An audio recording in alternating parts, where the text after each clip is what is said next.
Everyone and welcome back. तो last की video में हमने देखा था कि 1 पॉइंट फॉर्म क्या होता है और 2 पॉइंट फॉर्म क्या होता है और उसके क्वेश्चंस को कैसे सॉल्व किया जाता है। उससे पहले हमने क्या देखा था? उससे पहले हमने देखा था स्लोप इंटरसेप्ट फॉर्म क्या होता है। अब जो हमारे सामने है वो है इंटरसेप्ट फॉर्म। ठीक है, अब आप बोलेंगे यही तो हमने सबसे पहले पढ़ा था। नहीं, सबसे पहले हमने पढ़ा था स्लोप इंटरसेप्ट फॉर्म, जहां पर हमने स्लोप का यूज किया था। इंटरसेप्ट फॉर्म, इंटरसेप्ट मैं आपको वर्ड ऑलरेडी समझा चुका हूं। इंटरसेप्ट का मतलब क्या होता है कि सपोज आपके पास ये आपका प्लेन है, एक्स एक्सिस और वाई एक्सिस, ठीक है, और ये आपकी लाइन है। ये लाइन एक्स एक्सिस को जहां पर काट रही है वो होता है एक्स इंटरसेप्ट, और जहां पर ये लाइन y एक्सिस को काट रही होती है वो होता है आपका y इंटरसेप्ट की वैल्यू। तो सपोज करिए कोई लाइन गिवन है हमारे पास जिसको हम L से रिप्रेजेंट कर रहे हैं। x एक्सिस को वो काट रही है a पॉइंट पर, यानी कि x इंटरसेप्ट क्या हो गया a। y एक्सिस को वो काट रही है b पॉइंट पर, यानी कि y इंटरसेप्ट क्या हो गया b। तो उस केस में इंटरसेप्ट फॉर्म बनता है x upon a plus y upon b is equal to y। ठीक है, यानी कि अल्टीमेटली हमारे पास क्या बन रहा है, x upon x intercept plus y upon y intercept is equal to y। ठीक है, अगर सपोज करिए अगर ये जो लाइन L है ये इक्वली इंक्लाइंड है दोनों एक्सिस से। ठीक है, अगर कहीं पर आपको ऐसा वर्ड मिलता है इक्वली इंक्लाइंड, इक्वली इंक्लाइंड जब भी कोई लाइन होगी दोनों एक्सिस से, तो a और b की जो वैल्यू है वो क्या हो जाएगी, इक्वल हो जाएगी। ठीक है, a और b की जो वैल्यू है वो क्या हो जाएगी, इक्वल हो जाएगी। तो स्लोप इंटरसेप्ट फॉर्म और इंटरसेप्ट फॉर्म में मेन अंतर क्या है? जब हम स्लोप इंटरसेप्ट फॉर्म पढ़ते हैं तब हम स्लोप का यूज करते हैं, लेकिन जब हम इंटरसेप्ट फॉर्म पढ़ रहे हैं तो पर्टिकुलरली हम सिर्फ इंटरसेप्ट की बात कर रहे हैं, यानी कि वो जो लाइन है वो एक्स एक्सिस और वाई एक्सिस को कहां पर काट रही है, कहां पर इंटरसेक्ट हो रही है, उस पॉइंट के रिस्पेक्ट में हम लोग बात करते हैं। और ये होता है स्लोप इंटरसेप्ट फॉर्म का स्टैंडर्ड इक्वेशन। ठीक है, यानी कि अगर आपको कोई बोलता है कि इंटरसेप्ट फॉर्म निकालिए, या फिर कोई क्वेश्चन गिवन है जहां पर आपको इंटरसेप्ट फॉर्म यूज करना है, तो आपको ये इक्वेशन लानी है या फिर इस इक्वेशन का यूज करना है। तो हम देख लेते हैं इसका एग्जांपल। ओके, देखिए हमारे पास क्वेश्चन क्या गिवन है, find the equation of line which makes the intercept -3 and 2 with the axis respectively. अब देखिए यहां पर ax is नहीं है, ax es है, यानी कि हम दोनों एक्सिस की बात कर रहे हैं। और यूजुअली सबसे पहले हम x एक्सिस को लेते हैं फिर y एक्सिस को लेते हैं। ठीक है, तो ये आपका x इंटरसेप्ट है और ये आपका y इंटरसेप्ट है, यानी कि ये जो -3 है ये आपके a की वैल्यू है और ये जो 2 है ये आपके b की वैल्यू है। कुछ नहीं करना, बस इसमें पुट कर दीजिए। So x upon -3 plus y upon 2 is equal to 1। इसको सॉल्व कर लीजिए। So 2x minus 3y is equal to -6, 2x minus 3y plus 6 is equal to 0। तो ये क्या आ गई आपकी, यही है आपकी required equation of straight line. ठीक है, यही है आपकी required equation of straight line. तो स्लोप इंटरसेप्ट फॉर्म और इंटरसेप्ट फॉर्म में मेन अंतर कहां आया, स्लोप का अंतर आया। और इंटरसेप्ट फॉर्म की इक्वेशन कैसे निकालनी है, बस आपको a और b पहचानना आना चाहिए। जैसे आपने a और b की वैल्यू रखी तो आपके पास इक्वेशन ये गिवन है, इसमें वैल्यू पुट करी और हमारे पास इक्वेशन जो हमको स्ट्रेट लाइन की इक्वेशन चाहिए वो बन जाएगी। x और y तो इक्वेशन में होते ही हैं, उनमें हम कोई चेंज नहीं करते, अनलेस हमको गिवन हो कि किसी पर्टिकुलर x और y की वैल्यू के लिए आप इक्वेशन निकालिए या फिर इक्वेशन को सॉल्व करिए, तब तक हम x और y को नहीं चढ़ते हैं। x और y किसी भी फॉर्म में, भले वो स्लोप इंटरसेप्ट फॉर्म हो 1 पॉइंट फॉर्म, 2 पॉइंट फॉर्म, आगे आप पढ़ेंगे नॉर्मल और परपेंडिकुलर फॉर्म, जो भी आएगा जितना भी आएगा x और y को छेड़ते नहीं है अनलेस कुछ ना कुछ एक्सटर्नल कंडीशन गिवन हो। ठीक है, अब इसका हम एक और एग्जांपल देख लेते हैं जो ज्यादा आपको इस टॉपिक को ग्रास्प करने में हेल्प करेगा। So let's have look at another example. तो देखिए क्वेश्चन क्या गिवन है आपके पास कि find the equation of line passing through 3,4 and cutting off the intercepts on axis whose sum is 40।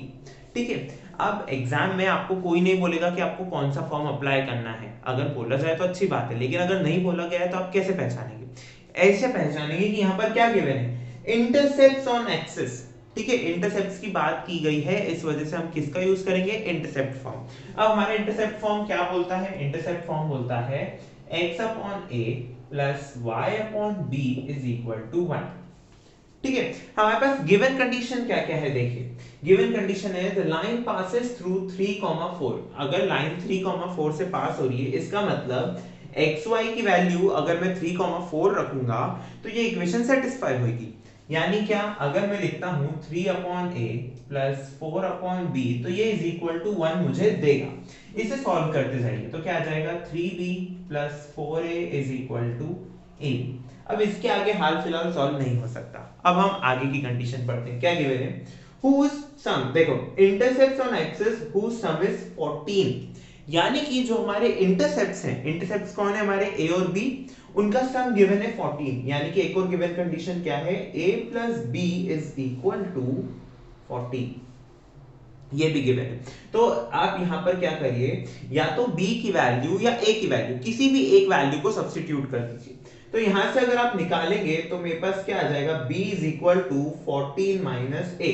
अब ये वैल्यू मैं यहां रख देता हूं तो मेरे पास क्या आ जाएगा, 3 b की जगह क्या आ जाएगा 14 minus a plus 4a is equal to a, और b की जगह वापस 14 माइनस a। आप इसको सॉल्व करेंगे तो 42 minus 3a plus 4a is equal to 14a minus a square. ठीक है, तो ये आपकी एक तरह से क्या बन जाएगी, ये आपकी बन जाएगी क्वाड्रेटिक इक्वेशन। देखिए a square, a constant term, तो ये आपकी a के अंदर क्वाड्रेटिक इक्वेशन बन जाएगी।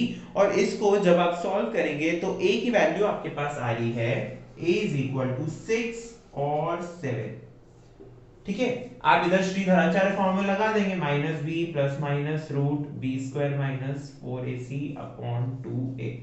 इस फॉर्मूला की हेल्प से आप सॉल्व करेंगे। इस फॉर्मूले की हेल्प से आप सॉल्व करेंगे तो a की वैल्यू क्या आ रही है, या तो 6 या 7। तो इस a की वैल्यू के लिए b की वैल्यू क्या आएगी, जब a 6 होगा तो 14 माइनस 6 8, और जब a 7 होगा तो 14 माइनस 7 7। यानी कि a की वैल्यू जब 6 होगी तो b 8 होगा, और a की वैल्यू जब 7 होगी तो b की वैल्यू भी 7 होगी। तो अगर स्टैंडर्ड फॉर्म में लिखना है तो क्या लिख दूंगा मैं, देखिए x अपॉन a की value 6 plus y upon b। अब इस 6 के लिए b की वैल्यू क्या है, 8 इज इक्वल टू 1। एक इक्वेशन तो ये बन जाएगी, और x अपॉन a की वैल्यू 7 पर b की वैल्यू भी क्या है 7, so y upon 7 is equal to 1। इसको आप चाहें तो आप सिंप्लीफाई कर दीजिए, जैसे ये हो जाएगा x plus y is equal to 7 which implies x plus y minus 7 is equal to 0। ठीक है, सो इंटरसेप्ट फॉर्म में आपको क्या करना रहता है, इंटरसेप्ट फॉर्म में आपको इंटरसेप्ट की वैल्यू या तो निकालनी होती है, या क्वेश्चन में गिवन हो तो आपको बस हल्का सा ध्यान से पढ़ना है और आपको समझ आ जाएगी कि वैल्यू क्या है इंटरसेप्ट की। ठीक है, या फिर कुछ ना कुछ ऐसी कंडीशंस गिवन होगी जिसकी हेल्प से इंटरसेप्ट की वैल्यू निकल रही होगी। जैसे कि यहाँ पर क्या गिवन था, पहली कंडीशन की जो लाइन है वो 3,4 से पास हो रही है। अगर कोई लाइन किसी पॉइंट से पास हो रही है, ध्यान से सुनिए, अगर कोई लाइन किसी पॉइंट से पास हो रही है तो यानी कि वो जो पॉइंट है, अगर xy की जगह उस पॉइंट की वैल्यू रख दी जाए तो वो उस इक्वेशन को सेटिस्फाई करता है। ठीक है, और फिर क्या गिवन था हमारे पास कि इंटरसेप्ट का सम है 14, तो इंटरसेप्ट का 14 सम था, हमने b की वैल्यू निकाल ली, पुट कर दी, सॉल्व करा, और ये हमारे पास इक्वेशंस आ गए। सो आपको करना क्या है, इंटरसेप्ट निकालना है। फिर स्टैंडर्ड फॉर्म जो है इंटरसेप्ट का क्या है, x upon a plus y upon b is equal to 1, उसमें पुट करना है। ध्यान रखने वाली बात क्या है कि अगर जो लाइन है वो इक्वली इंक्लाइंड टू एक्सिस हुई, अगर जो लाइन है वो इक्वली इंक्लाइंड टू एक्सिस हुई, तब a और b की वैल्यू सेम होगी, और a और b की वैल्यू सेम होगी, और अगर आपको स्लोप कोई निकालने को बोल दे तो उसका स्लोप प्लस या फिर माइनस 1 होगा अकॉर्डिंग टू दी कंडीशन। ठीक है, अब ये प्लस माइनस 1 क्यों होगा, देखिए सपोज ये आपका क्या है, प्लेन है। अगर वो लाइन ऐसे इक्वली इंक्लाइंड हुई, ठीक है, हम एंगल क्या देखते हैं कि पॉजिटिव एक्स एक्सिस के साथ क्या एंगल बन रहा है। तो यहां जब आप पॉजिटिव एक्स एक्सिस के साथ एंगल देखेंगे तो वो ऐसा जा रहा है, ऑब्ट्यूज एंगल जा रहा है, राइट, एक्यूट नहीं जा रहा है। लेकिन लेकिन अगर वो लाइन ऐसी हुई, ऐसी, तो देखिए तो अब ये एंगल क्या बना रहा है, 45। आपको ये दिख नहीं रहा होगा, तो ये मैंने लिखा है 45 डिग्री। ठीक है, तो 45 degree, tan 45 is 1, right, tan 45 is 1। और जब आप इसको यहां देखेंगे तो ये 3π/2 बनाएगा, तो tan of 3π/2 इज -1। तो इस वजह से हम बोल रहे हैं कि अगर दोनों का क्या है, वो इक्वल स्लोप पे इंक्लाइंड है दोनों एक्सेस से, तो उनका इंटरसेप्ट इक्वल होगा और स्लोप क्या होगा, +1 या -1 depending on the conditions. Okay, so इसी के साथ इस वीडियो को खत्म करते हैं। इस वीडियो में हमने देखा इंटरसेप्ट फॉर्म क्या होता है, राइट। उससे पहले हम देख चुके हैं कि 1 point form, 2 point form, slope intercept form, बहुत कुछ हम देख चुके हैं। आगे और भी बहुत सारी चीज आएगी, इसमें बहुत कुछ आपको देखने को मिलेगा, जैसे एंगल बिटवीन लाइंस आएगा। हमने जब कोऑर्डिनेट ज्योमेट्री पढ़ी थी तब भी हमने एंगल बिटवीन लाइंस पढ़ा था, बट उसको यहाँ पर भी पढ़ना पड़ेगा क्योंकि वो स्ट्रेट लाइन के अंदर इंक्लूड होता है। ठीक है, उसके बाद हमारे पास अभी नॉर्मल और परपेंडिकुलर फॉर्म्स आएंगे, बहुत सारी चीजें आएंगी, कंसिस्टेंट इनकंसिस्टेंट सॉल्यूशंस आएंगे। सो इन्हें हम अगले वीडियो में डील करते हैं। सो मिलते हैं अगले वीडियो में, तब तक के लिए thank you for watching and keep supporting.